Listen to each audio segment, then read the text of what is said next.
What is going on, everyone? Welcome back to part 8 of building an Instagram app. We're going to pick up exactly where we left off. Make sure you destroy that like button, hit subscribe while you're at it, and let's keep on going. So in the last video, we left off on the profile with our collection view showing, but obviously it's not showing 3 columns as it should on the profile tab. So we're going to fix this layout. And before we actually do that, what I'm going to do is, I already opened it up, but if you go to Google Images and search for Instagram app icon 1024 by 1024, go ahead and drag one of these to your desktop. I already did down here in the bottom left. And we are basically going to bring in an app icon so we can actually see that here on the simulator rather than our white icon here. So let's open up our Xe assets, and in here we already have a app icon. So as those of you who follow me already know, I use a tool to create the different sizes, and I think it's called Asset Catalog Creator. There's a free version on the Mac App Store. There is also a paid version.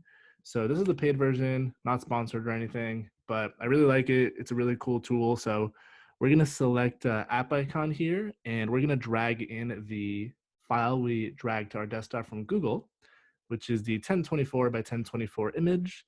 And we're simply going to hit create asset catalog. And just like that, it goes ahead and creates the asset catalog. So I'm going to drag this to our desktop. We're going to close that, and we're going to close our application there. Now in the Xe assets here, you can simply, let's see, where did that folder go? Did I not drag it? There it is. Let's move this stuff on over a little bit, move that there. What you can do is you can simply drag this in this, if you open this, you want to drag in the app icon.xe assets like that, and you'll see all your sizes are now in here. And before we run it and see this app icon on the simulator, let's go back to our profile view controller where we were editing last, and we're going to fix up the layout. So to get 3 columns, we need to set 2 properties. And the first one is minimum line spacing and minimum inter-item spacing. So we're going to say 1 for both of these. Whoops. And minimum inter-item spacing.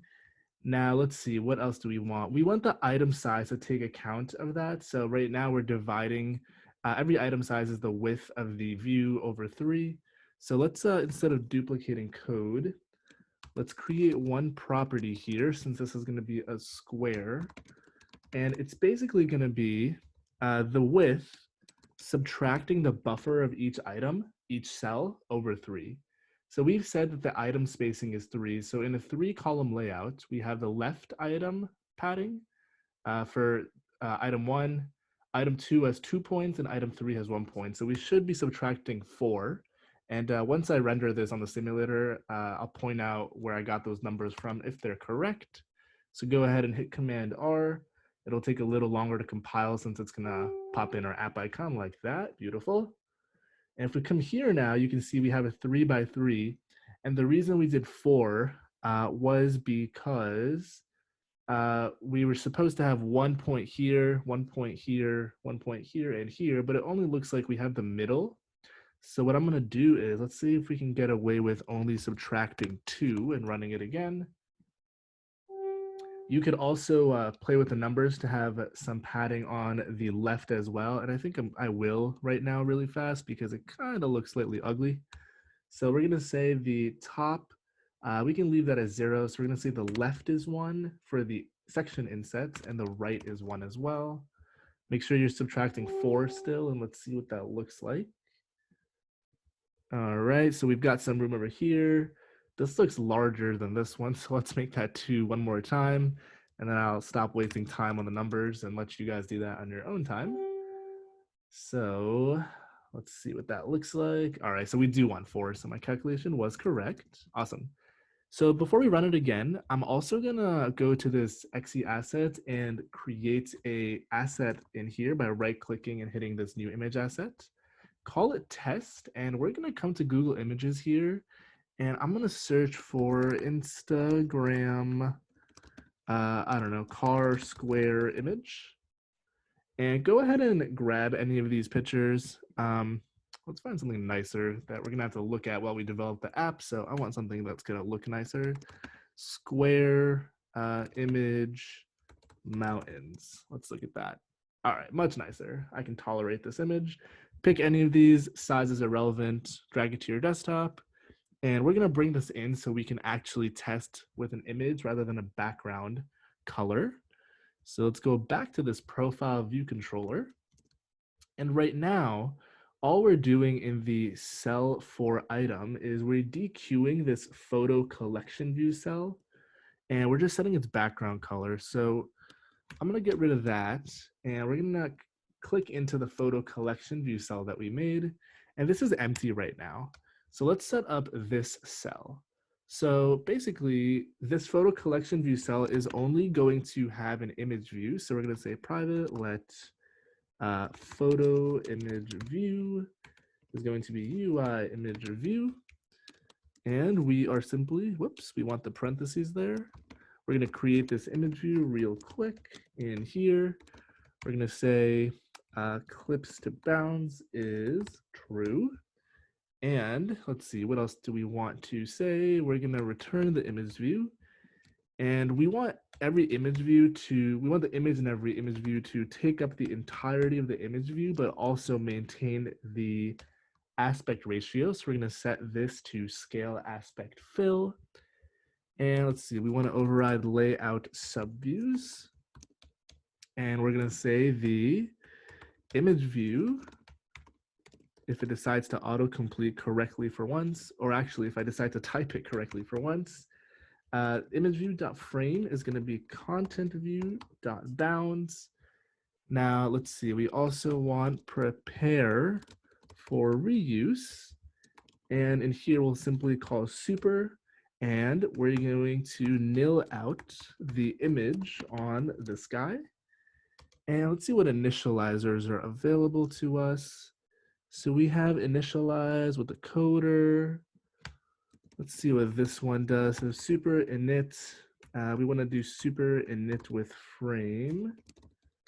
And I don't recall if we actually come into this initializer by default. So let's put a breakpoint there and let's see what happens. We need to fix this error and bring in the required initializer. So hit the error, hit fix.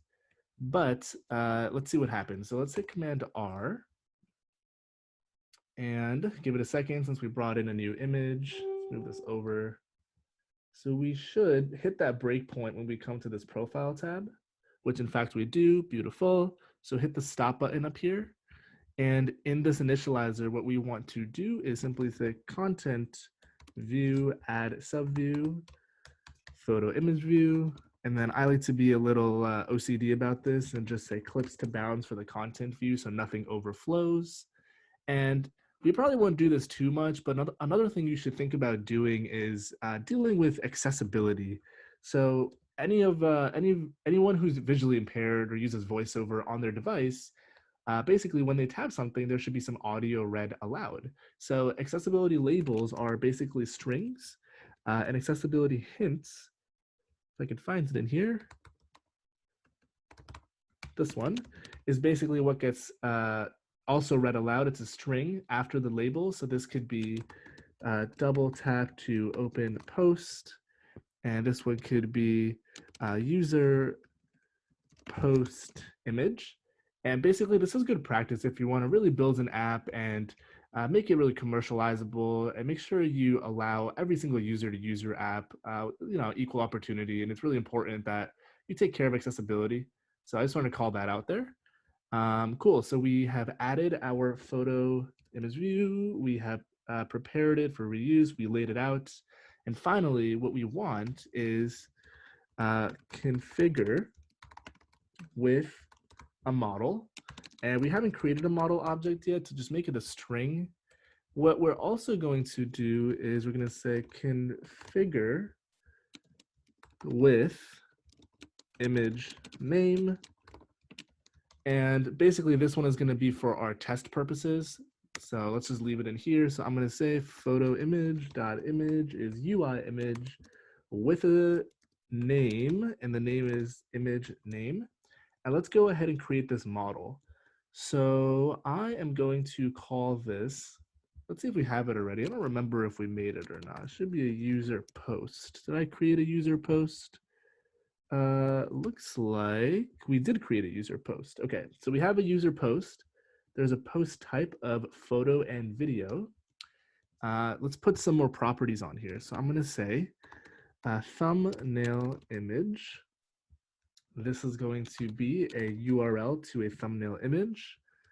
There's going to be a caption, which is optional. There's going to be a like count, comment, we'll just call it comments rather. And this is going to be an array of comment objects. And let's actually call this post comment. We're going to create that in a second down here. Let's see, what else does a post have? So it has a caption, it has a thumbnail image, it also has a post URL.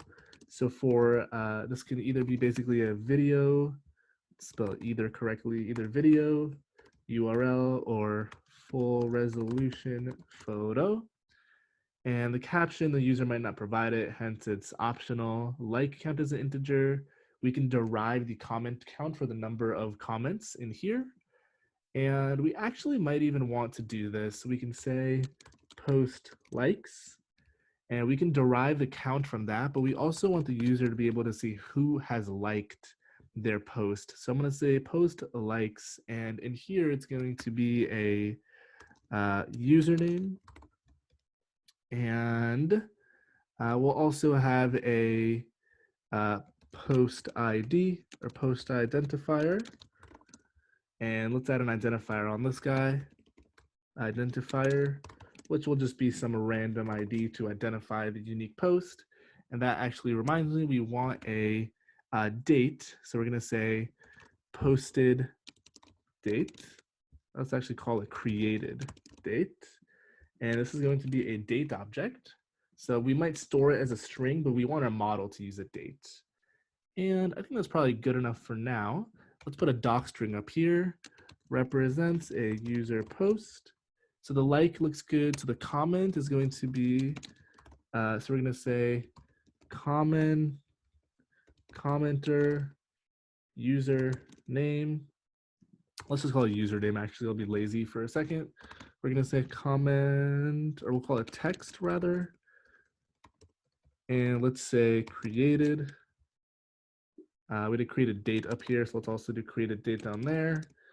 And I haven't decided if we're going to support liking comments yet, but let's just put a likes on here, and this will be should be post like singular, not likes. Let me actually just make this. Let's just make this a post like, and then let's also create another one, and we will say this is a comment like. We'll see who has liked it, and we'll also say comment identifier like so.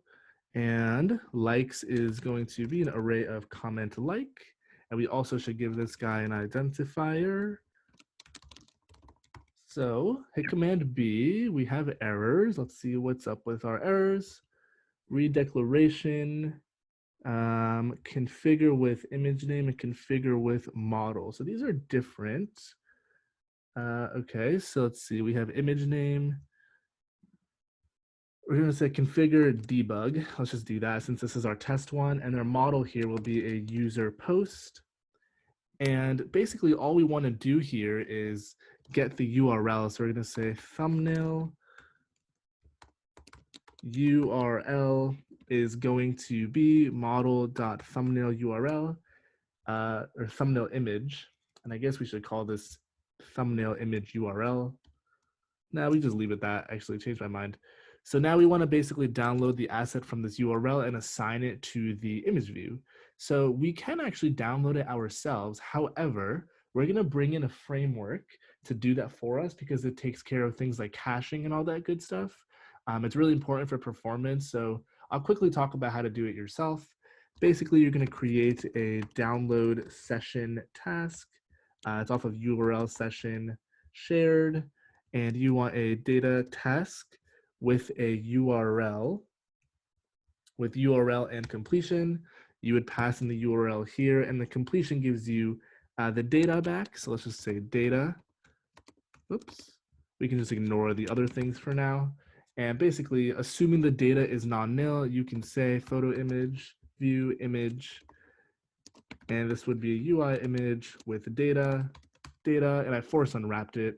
Let's make that URL. So this is how you would get the image directly yourself, but you would have to handle all the caching yourself. So we're not going to do that. Rather, what we are going to do is open up our terminal and cd into our project. Open up that pod file that we created many videos back, and we're going to bring in a new Cocoa pod. And this one is going to be sd web image, lowercase that p, command q, and run pod install. And let's see why this is complaining. Configure, debug, image name, invalid redeclaration of configure with. This is Xcode just being dumb, so hit command B, and it should compile. And actually, if you go back to your profile view controller, here you can now say cell configure debug, and we're just going to pass in test. Let's see if terminal is done. So it looks like, whoops, terminal is done, so we can close that. Let's come back to this photo cell, and in here we can import SD web image. And now in here we can say photo image view SD set image with a URL. And the URL that we're going to set it with is this one right here. Completed is optional, so we actually don't even need this. So just pass in nil. And the other thing I'll do is, so we can actually see the image view.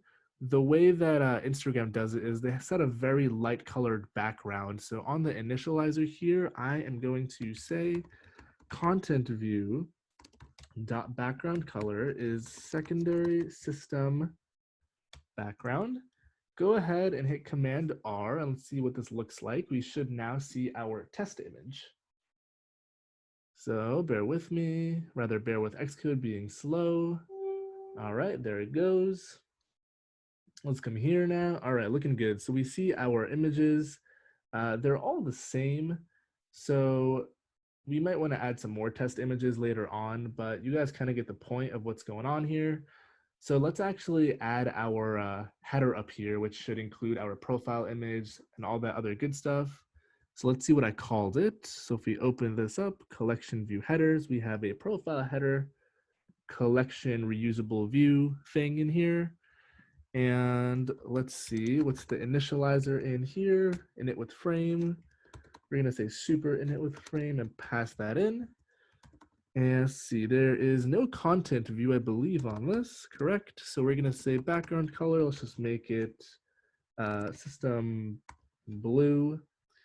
And let's say clips to bounds is true. And in here, we're gonna want a bunch of subviews, but let's just add it to begin with. So if we go back, actually before we go back, let's fix this error by hitting this and hitting fix. But let's now go back to that profile view controller. And by the way, I always do this and forget to mention, to get this window to search your files, hit Command Shift O. It's like Spotlight search on your Mac, but just for Xcode and your project files. So super handy, especially with large projects. You almost always will find this more beneficial than going through the side pane. So in here, we want to override a function, two functions rather. So there's supplementary view. Let's see, element kind. This first one here, let's hit this one. So this one is collection view, will display. We don't want this one actually. Let's try that again.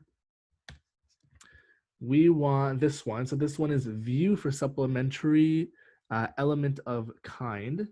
And here we are simply going to say, let header is collection view, DQ reusable supplementary view of kind is going to be of kind.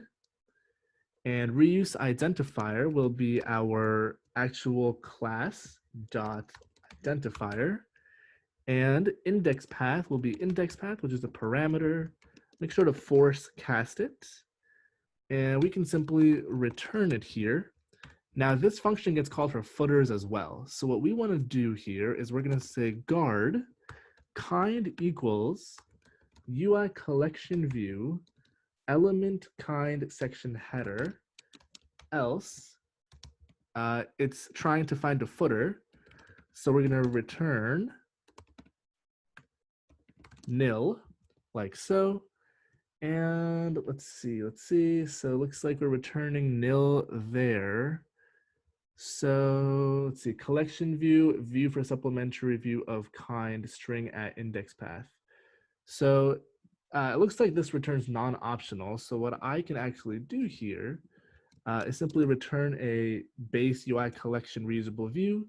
But what we want is another function, which is height for supplementary view height. Let's find that one.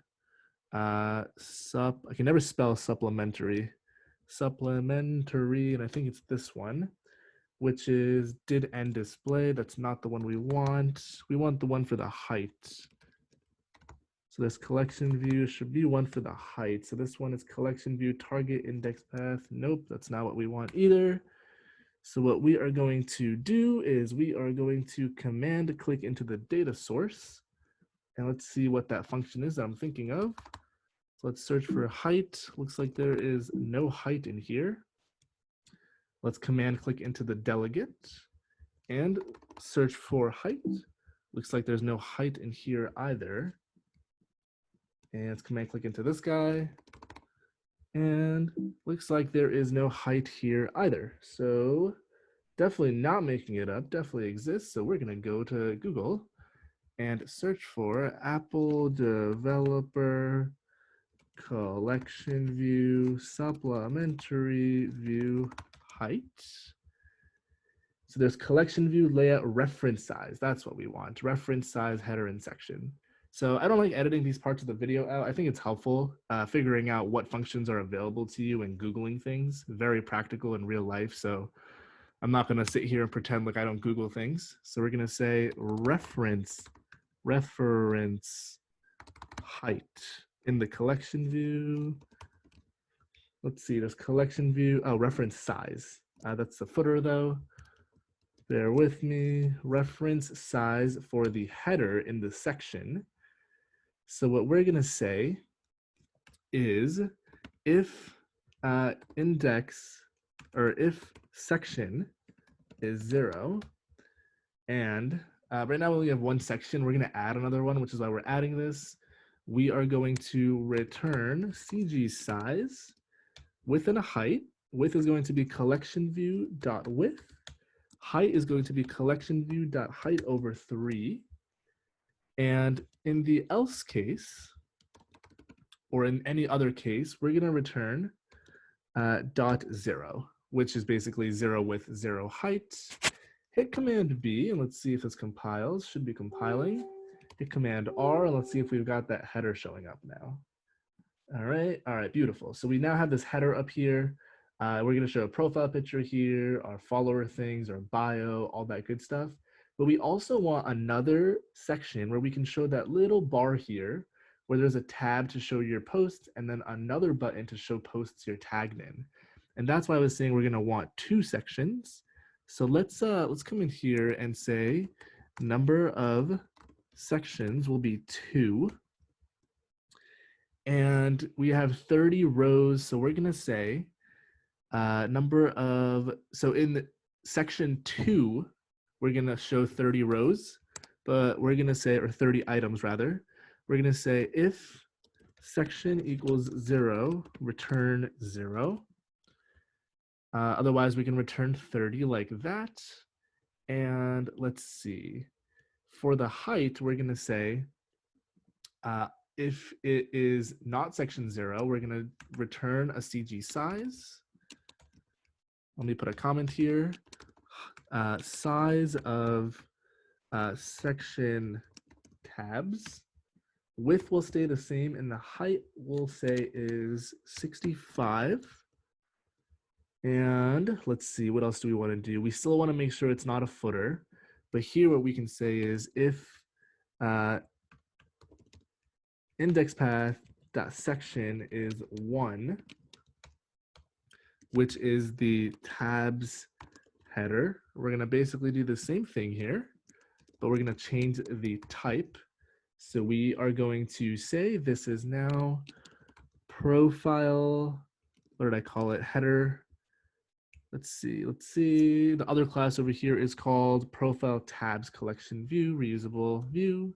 So copy this, and let's also put that initializer in here.